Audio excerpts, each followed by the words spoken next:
Que la paix, dans la mesure du possible, soit sur chacun d'entre vous.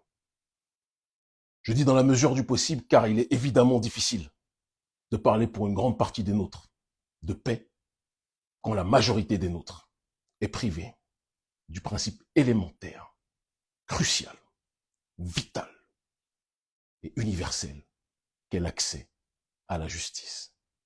Principe élémentaire et vital pour une grande partie de notre peuple aux quatre coins du monde et principe plus que jamais vital mais dont on est trop souvent privé dans notre pays, le Bénin.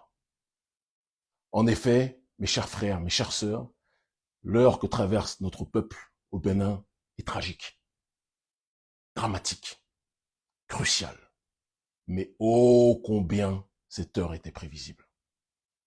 Et les plus lucides, les plus honnêtes, ne pourront pas nier que nous avions dit depuis déjà très longtemps que lorsque vous décidez de jouer à un jeu organisé par un tricheur, vous ne devez pas imaginer que vous aurez une autre issue dans ce jeu auquel vous jouez que la sodomie politique à laquelle vous vous serez adonné en acceptant de pouvoir jouer avec celui qui est né pour tricher. On est dans un pays qui est dirigé par un homme qui a toujours fait croire aux gens que c'était un compétiteur alors que c'est le plus grand lâche que l'histoire de notre pays ait connu. Quelqu'un qui a tellement peur d'être jugé sur son bilan qu'il sait que plutôt que d'être confronté à des adversaires qui pourraient le pousser dans les cordes, la seule chose qu'il peut faire, c'est user de stratagèmes avec une faiblesse qui dépasse l'entendement pour empêcher quelconque challenger de pouvoir l'affronter. Monsieur Talon est le plus grand lâche. Il faut que quelqu'un le dise, parce que trop de gens ont peur dans ce pays. Et le plus grand lâche que l'histoire politique de notre pays ait connu. Quelqu'un qui passe son temps à dire que il est fier de son bilan, mais dès qu'une once d'opposition arrive, il fait tout pour la réprimer, pour la censurer, pour la faire disparaître, pour l'écraser. Ça a commencé il y a longtemps. Et le problème, très souvent, et c'est le problème à l'heure actuelle d'ailleurs de mes chers frères du Parti des démocrates, c'est que c'est quand ça nous arrive à nous qu'on finit par se rappeler que ça a commencé auparavant. Talon a éliminé tout concurrent sur le terrain des opérateurs économiques. Étant fondamentalement opposé au néolibéralisme et au capitalisme, je ne vais pas pleurer pour les opérateurs économiques qui ont été en difficulté, mais il est important de parler de la prédation, de l'accaparement illimité et irrationnel dont Patrice Talon a fait preuve depuis des années. Et ça, tout le monde le sait. Il a chassé les opérateurs économiques. Il a commencé à chasser toute personne qui pouvait lui poser problème. Au départ, il était en dièse avec Sébastien Djavon, politiquement parlant, quand ils se sont tous opposés à Zinsou, pour au final, dès qu'il a eu le pouvoir, être dans une démarche de tout faire pour faire chasser Adjavon et lui coller une affaire de trafic de drogue, alors que quand on connaît l'histoire de Patrice Talon et de sa famille et de son clan, on sait que question trafic de drogue, ils en connaissent un rayon. Rayon, c'est le cas de le dire, et un rail aussi, si vous voyez de quoi je parle. Mais passons. Il a ensuite été dans une démarche d'aller kidnapper partout les opposants. Il y en a qui n'arrivent visiblement pas à kidnapper, et on les attend, on vérifiera quelque chose. Et il le sait. Il a été dans une démarche de fermer tous les médias qui osaient défier sa vision, sa perception prédatrice sur le terrain néolibéral, prédatrice sur le terrain politique, prédateur sur le terrain de l'injustice sociale. Il a fermé ces médias-là. J'ai une pensée pour Golf TV, média au sein duquel j'étais chroniqueur, média qui m'avait sanctionné parce que j'avais dénoncé à l'époque, en amont, en avance, les dérives du président Patrice Talon. Mais je sais que M. Soumanou, par la suite, a fini par comprendre ce que je disais, puisqu'on lui a fermé lui-même son média. Il a fermé tous les médias, ma sœur Nadège, Madame Actu, sur TikTok. On a empêché, je ne sais pas si vous vous rendez compte de la folie, même sur TikTok, un média, parce qu'il était populaire, parce que ce média donnait la parole à tout le monde. Talon est parti capturer, en lâche chronique qu'il est, tous les opposants politiques, quasiment, qui s'opposaient à ce dernier, en lâche qu'il est. Aller jusqu'à kidnapper des gens qui avaient des cartes de réfugiés politiques. Aller jusqu'à kidnapper, avec l'aide de son parrain Alassane Ouattara, des journalistes qui s'opposaient idéologiquement aux dérives du clan Talon. Il a été dans les manigances qui le caractérisent, parce que, vous savez, les rats et les perdants, les clébés qui sont payés quelques centaines de francs CFA par mois, j'ai mal pour eux et je ne peux qu'avoir de l'empathie pour ces ratés. Ratés parce qu'ils ont décidé de dédier leur vie à ceux qui les persécutent au lieu d'essayer de s'affranchir et de lutter contre l'injustice sociale. C'est pour ça qu'ils sont ratés. C'est pas parce qu'ils sont pauvres qu'ils sont ratés, mais parce que dans leur pauvreté, ils ont décidé de vendre leur âme au diable. Ça, c'est problématique. Dans sa démarche qui a été la sienne, il a été dans une optique, et je pense que c'est très grave qu'on puisse en comprendre la quintessence. Il a été dans une optique de tout faire via les manigances du code électoral qu'il a orchestré via ses députés qu'il tient tous par le string. Il a été dans une démarche de modifier les règles afin que quasiment toute l'opposition ne puisse pas se présenter et qu'un seul parti puisse se présenter avec soi-disant 28 parrainages, qui est le seuil minimal pour pouvoir se présenter. Patrice Talon savait depuis des années qu'il n'allait pas laisser une once d'opposition pouvoir se présenter, parce qu'à la seconde où ça allait se dérouler, à la seconde où une opposition allait pouvoir se lever, Talon allait lire l'heure au carré. Patrice le sait. Patou le sait. Il le sait, le Al Capone béninois. Il le sait. La propagande qu'il fait à l'extérieur pour vendre le Bénin avec quelques petits mercenaires qui travaillent pour lui, qui auront à en répondre dans quelques temps, c'est une certitude. Il sait que ça peut blaguer une partie des gens à l'extérieur, mais à l'intérieur, le Béninois n'est pas bête. Aujourd'hui, à l'heure actuelle, là, même si vous mettez Cabri mort, aujourd'hui, à l'heure actuelle, même si vous mettez Cafard comme candidat, Cafard va battre Ouadani, tout le monde le sait. Talon le sait. Et donc, la seule solution qu'il a pour... Ça avait coupé, vous m'excusez.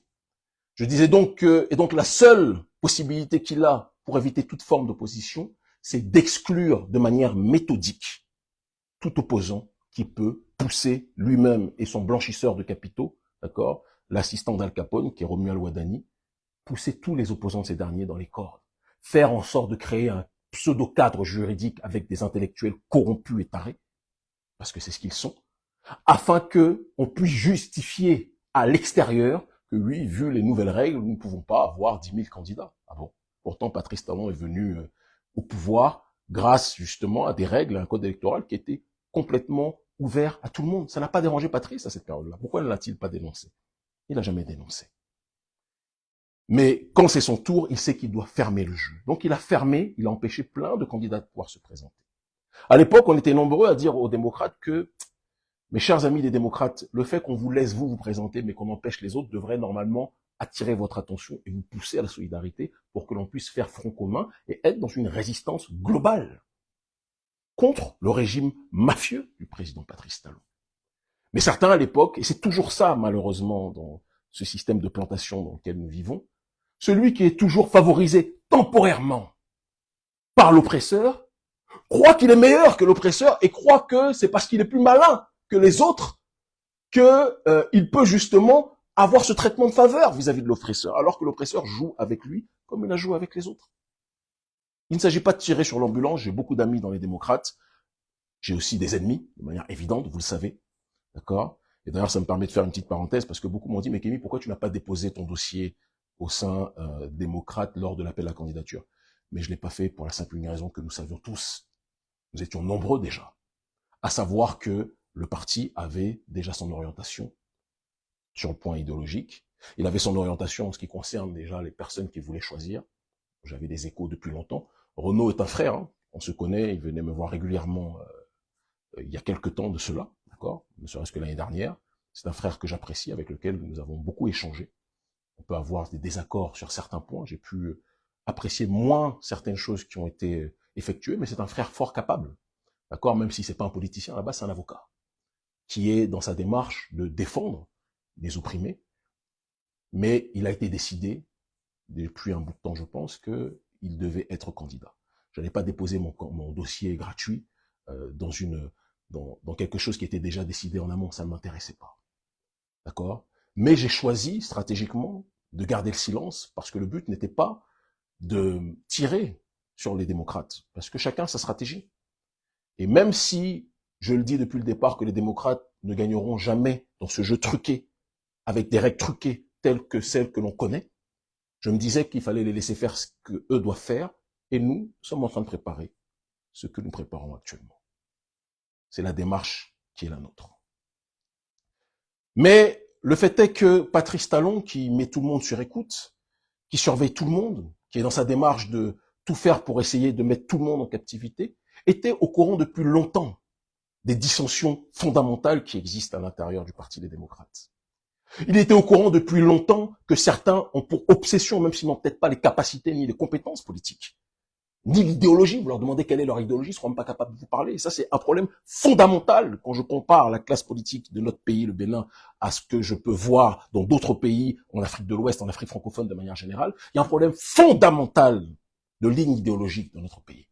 Les gens rentrent en politique pour le business, pour les affaires. Ils rentrent et ce sont des boutiquiers politiques, mais ce ne sont pas des idéologues. Ce ne sont pas des gens qui peuvent construire une idée, qui peuvent écrire sur une idée, qui peuvent véhiculer une idée. Je ne dis pas ça parce que j'ai été formé pendant des années en philosophie politique. C'est pas ça le problème. Je dis que il faut le minimum quand vous rentrez dans cette démarche. Et malheureusement, certains, au sein du Parti des démocrates, n'avaient que pour seule ambition de prendre le pouvoir sans avoir une vision idéologique précise. Et ils disaient, ces gens-là, que s'ils ne sont pas choisis, ça va être le déluge. C'est moi ou le déluge. Et c'est ce qui s'est passé. Et Talon était au courant des dissensions et des haines et des rancunes à l'intérieur des démocrates. Dire qu'il a créé la situation ne serait pas complet. Il a surfé sur la situation et il a financé des gens dont il savait qu'ils étaient déjà dans un cadre de dissension. Patrice Talon n'a pas créé le traître. Talon a surfé sur le traître, qui est Sodjinou. On espère que d'ici là, il va revenir dans des bonnes grâces et comprendre que ce qu'il est en train de faire, même si je ne suis pas objectivement pro-LD, c'est le moins qu'on puisse dire. Il y a des contacts, il y a beaucoup d'interactions qui sont faites. Je pourrais raconter aussi que l'un des vice-présidents du Parti des démocrates a vu une délégation, mes représentants, il y a peu de temps de cela, il y a quelques jours de cela, d'accord, au siège du parti. Je pourrais parler de ça, mais c'est pas le moment. On en reparlera le moment venu, où il a été proposé une collaboration. Donc c'est pour ça que je dis que dans les démocrates, on a des frères, on a des sœurs, on a des amis, il y a aussi des ennemis. Mais il ne s'agit pas de tirer sur le parti. Talon savait que M. Oundete et Sodjinou, et d'autres, allaient rentrer en fronde si Oundete n'allait pas être choisi. Oundete a avalé des couleuvres. On peut comprendre ou ne pas comprendre sa colère. Ça, c'est leur cuisine interne, ça ne m'intéresse même pas. J'ai pas d'atome crochu particulier avec Oundete et c'est un secret pour personne. Mais on peut aussi comprendre que à plusieurs reprises, il était pressenti pour être candidat et il a été écarté pour toujours des choix autres venus de l'extérieur du parti et il a pu mal le prendre pendant un temps. C'est quelque chose que on peut entendre, ça peut être rationnel, mais ça n'est pas rationnel de paralyser le destin du peuple, sachant que le peuple vous mettez même aujourd'hui un estropié handicapé qui n'a ni bras, ni jambes, ni yeux. Vous le mettez candidat face à Ouattara, il va gagner aujourd'hui. Et Talon le sait. Talon le sait. Et donc, quand il y a cette situation-là, vous ne pouvez pas faire chanter votre parti. D'accord? En disant, si c'est pas moi, je parasite tout. Ce n'est pas acceptable. Ce n'est pas acceptable. Et vous êtes en train de trahir le destin de millions de gens. Et vous aurez à en répondre. Sodjinou, je m'adresse à vous. Je ne suis pas LD. Je me suis éloigné à temps parce que je sentais le bourbier arriver. On me disait, Kémy, dépose ton dossier. Je ne vais jamais déposer mon dossier quand je sais que le bourbier, là, il est en téléchargement. Je savais tout ce qui se passe là. Tous ceux qui ont des oreilles dans le parti savaient que ça allait se dérouler comme ça. On a plein d'amis dans le parti. On a plein d'amis dans le bureau national. On a plein d'amis dans les partisans, dans les militants du Parti des démocrates. Donc on savait tous que ça allait être difficile. Mais à partir du moment où, même si vous savez que ça va être difficile, de l'autre côté, chez Talon, Talon a imposé son candidat. Hein. Il a fait plein de frustrés. Jok Benou était largement légitime pour être candidat. Beaucoup plus légitime que le blanchisseur de capitaux Ouattara. Vrai ou faux? Vous le savez. Biotchane, lui-même, objectivement, est beaucoup plus compétent en tant que politicien chevronné que, même si je suis pas du tout d'accord avec leur idéologie, là n'est pas la question, j'essaie d'être objectif. Mais Talon a imposé de manière dictatoriale son candidat. Il y a plein de frustrés, mais eux tous se taisent parce que Talon, il arrose. C'est aussi ça. Est-ce que Yahi arrose? Peut-être que le bas blesse de ce côté-là.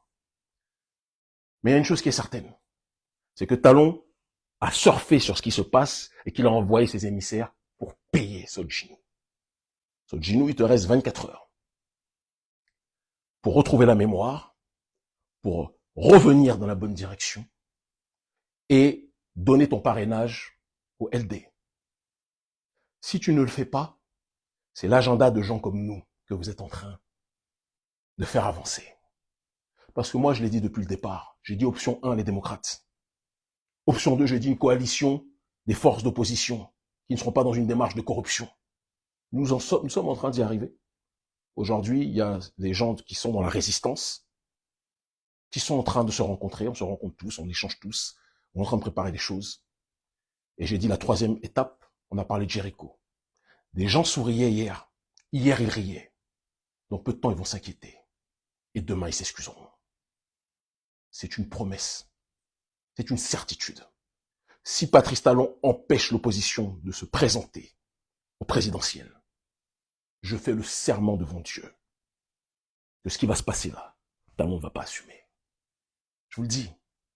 Demandez à Ibeka au Mali comment ça s'est passé. Avant que les militaires prennent le pouvoir. Demandez comment ça s'est passé. Demandez à Roch-Marc Kaboré comment ça s'est passé. Demandez en Afrique francophone, là où des marionnettes du système néocolonial sont tombées, et quel était notre rôle dans tout ça, comment ça s'est passé.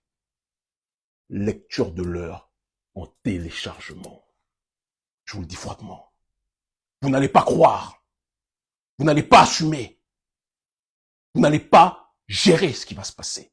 Si vous empêchez l'opposition de se présenter, je vous le dis et je vous le répète, il y aura le feu sacrificateur qui va se dérouler. Le feu de la justice qui va se propager.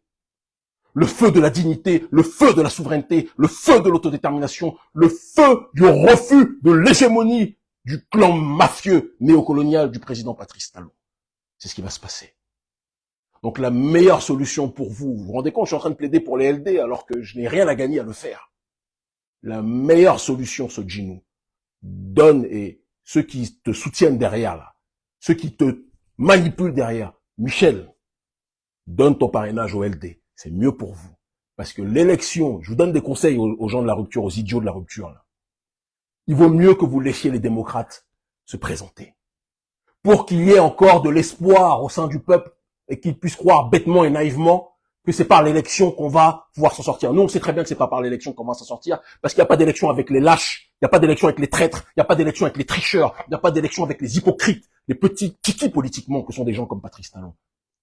Talon, politiquement, c'est un eunuque. Pas que politiquement d'ailleurs, mais c'est un autre sujet. C'est un eunuque, c'est un peureux, c'est un lâche. Sinon, il aurait laissé tout le monde pouvoir se présenter. Mais il peut pas gérer ça. Il peut pas gérer ça. Il peut pas accepter ça. Mais ne vous inquiétez pas. Chaque chose en son temps. Donc je dis sur Djinou, il te reste 24 heures ce soir-là. Donne ton parrainage au LD. Donne ton parrainage à Yahi. Quels que soient les désaccords que j'ai avec l'aîné. Donne ton parrainage à ce dernier et laisse-les se présenter. Si tu ne le fais pas, c'est notre tour après. Nous maintenant, on va dérouler ce qu'on a déroulé. Observez bien. Et de toute façon, confidence pour confidence, on va dérouler ce qu'on va dérouler. Parce qu'à partir du moment où Patrice Talon est sorti du cadre démocratique en empêchant la quasi-totalité de l'opposition de se présenter, sauf ceux qui ont participé au cirque de l'appel à candidature, il y a des gens qui sont venus, qui ont cru naïvement qu'on allait prendre des gens réellement de l'extérieur, alors que les choses étaient déjà verrouillées. On le sait. Moi, je participe pas au jeu quand ils sont truqués. J'ai un parcours qui me permet pas de me faire arnaquer. Mais je le dis et je le répète, malgré mes désaccords fondamentaux avec LD, je serai toujours plus proche de LD que des cafards qui sont au pouvoir actuellement. Il faut qu'on soit clair dessus. Et je termine aussi en disant, au nom de la coalition panafricaniste, dire que je serai toujours plus proche des LD que des cafards qui sont au pouvoir ne veut pas dire que je suis LD. Qu'on soit clair. Mais je termine mon propos aussi en disant, au peuple béninois, vous avez vu ce qui se passe à Madagascar. Vous avez vu ce qui s'est passé et ce qui se passe au Sahel. D'accord? Et je ne dis pas parce que j'y suis lié diplomatiquement pour diverses raisons, c'est pas la question. Je vous le dis et je vous le répète, quand on ne veut pas quelque chose, comme dirait Awadi, quand on veut pas, on dit non. Et quand on veut pas, on se rebelle. Quand on veut pas, on bouscule les lignes. Quand on veut pas, à un moment donné, ce qui est injuste, il faut le briser, il faut le casser. La Tallonie, on va la briser. La Tallonie, on va la casser. Nous sommes des gens qui voulons l'eau potable pour tous plutôt que le champagne pour quelques-uns au Sofitel. Les gens sont en train de construire un club de golf pendant que la majorité des Béninois n'arrivent même pas à avoir un repas décent chaque jour. Et on doit accepter ça.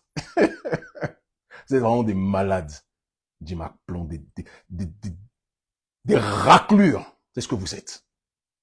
Des raclures.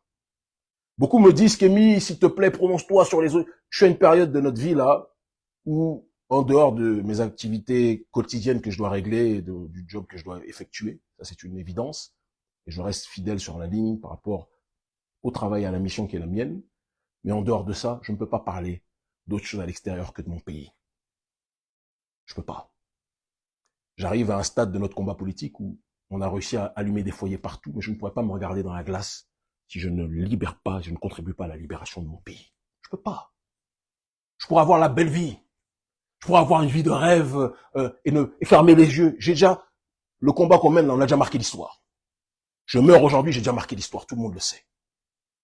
Mais je ne peux pas rester tranquille quand je vois le peuple béninois souffrir, être privé de son droit de pouvoir décider de sa propre destinée. Je ne pourrai jamais l'accepter. Jamais. C'est comme ça que je suis. Et donc, je dis Patrice, et je dis tout le monde, on va se gérer. Si tu empêches, pas tout, Talon, si tu empêches les démocrates de pouvoir se présenter, c'est le quitus, non pas fiscal, mais c'est le quitus que tu nous donnes pour pouvoir passer à l'étape Jéricho, et je vous assure que vous n'allez pas assumer. Vous n'allez pas assumer. Rendez-vous est pris. Et je précise une chose, parce qu'on connaît aussi les gens du régime Talon. Ce ne sont même pas mes militants. Urgence panafricaniste, j'ai interdit à tout militant d'urgence panafricaniste de mener quelconque action, parce que je sais que, direct, c'est eux qu'on va aller chercher. Aucun militant d'urgence panafricaniste ne m'a mené aucune action sur le terrain civique ou quoi que ce soit. Ce que je suis en train de faire là, ce à quoi je suis en train d'appeler, c'est à la conscience profonde du citoyen béninois. Il ne s'agit pas d'une organisation, il ne s'agit pas d'un mouvement, il ne s'agit pas de militants, c'est le citoyen béninois. Et si quelque chose se fait, ça sera les citoyens béninois qui auront décidé de ne plus supporter l'injuste, l'inique. À la jeunesse du Parti des démocrates, ceux qui nous soutiennent massivement, ceux qui sur les lives font régner une sorte d'hégémonie politique panafricaniste, parce qu'aujourd'hui les démocrates, et c'est pour ça qu'ils nous ont contactés récemment encore, d'accord, ils savent très bien qu'ils ne peuvent pas parler d'opposition sans parler de la coalition panafricaniste. Nous sommes aujourd'hui à un niveau majoritaire.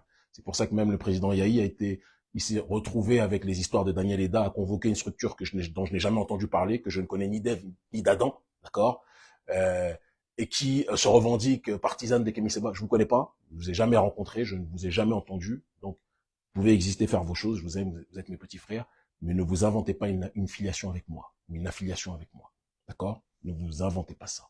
Je suis assez grand pour parler et dire les choses telles que je les sais et telles que nous les connaissons. Mais nous sommes très nombreux aujourd'hui. Les panafricanistes dans l'opposition sont les plus nombreux aujourd'hui.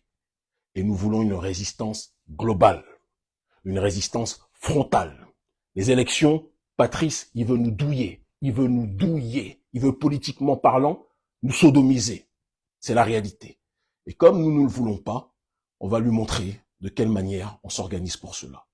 Soit, Patrice, tu conseilles ton élément pour que dans les 24 heures, Sodjinou donne son parrainage, je vous le dis, à Yahi, et que les LD puissent se présenter, comme ça fera une option légale, électorale, et une option de rue que nous préparons. Je vous l'ai dit, on le fera de toute façon. Mais si vous empêchez les démocrates de se présenter, vous risquez d'accélérer quelque chose que vous ne pourrez pas assumer. Les plus lucides auront compris de quoi je parle. Et si vous n'êtes pas content, il faut venir me prendre, on va vérifier quelque chose.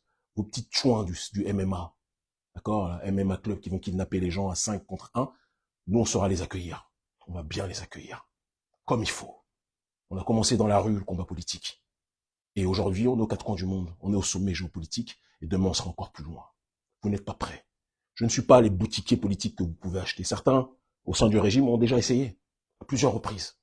Et ça n'a pas marché. C'est pas demain la veille que ça va arriver. Des gens comme nous sont légion. Il y a un Bénin nouveau qui est en train de se lever et qui pointe son nez à l'horizon. Qui est dans une voie plus que jamais d'élévation, et d'autodétermination. Vous allez vous adapter et vous ne pourrez rien faire pour nous arrêter. Ils commencent tous à comprendre. Je vous aime. Rendez-vous est pris. Il reste 24 heures. Parce que vous avez dit 72 heures pour que les parrainages puissent être remis. Si